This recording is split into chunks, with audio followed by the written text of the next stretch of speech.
பக்கத்து வீட்ல பிள்ளைங்க நெயில் பாலிஷ் மாரி ஸ்கெட்ச் வச்சு விளையாண்டுருப்பாங்களாட்டுருக்கு. அத பார்த்துட்டு என் பொண்ணு, "அம்மா மருதாணி வேணும், மருதாணி வேணும்னு" கேட்டா. மருதாணிக்கு பதில் நெயில் பாலிஷ் வைக்கலான்னு வச்சு விட்டுட்டு நானும் வச்சுட்டு தூங்குறதுக்கே ரொம்ப லேட் ஆயிடுச்சு. மார்னிங் ரொம்ப லேட்டா தான் எந்திரிச்சோம்.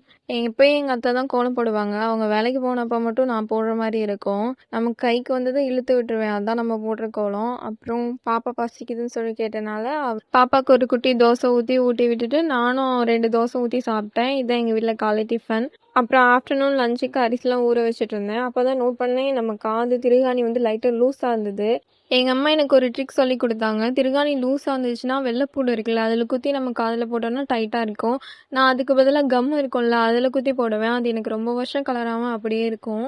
இந்த டப்பாவ பார்த்தா எனக்கு தேவையில்லாத குப்பை இருக்க மாரி தான் தெரியும். ஆனா, இதில தான் எனக்கு தேவையான எல்லா பொருளும் இருக்கும். என் ஹஸ்பண்ட் என் ஃபர்ஸ்ட் ஆனிவர்சரிக்கு குடுத்த லவ் லெட்டர் இதில வச்சிருந்தேன். அது அப்படியே லைட்டா கண்ல பட்டுச்சு. சரி படிச்சு பார்ப்போம்ன்னு படிச்சு பார்த்துட்டு இருந்தேன். அது படிக்கும்போது ஏதோ இப்ப லவ் பண்ணிட்டு இருக்க மாரி இருந்தது. இந்த லெட்டருக்கு அழகா ஒரு குட்டி என்வலப் மாரி செஞ்சு அத குடுத்துருப்பாரு. வீடு தொடைச்சு ரொம்ப நாள் ஆன மாரி இருந்தது. இன்னைக்கு ஆடி 18 வேறயா, சரி தொடைச்சு விடுவோம்ன்னு சொல்லி தொடைச்சு விட்டுட்டேன்.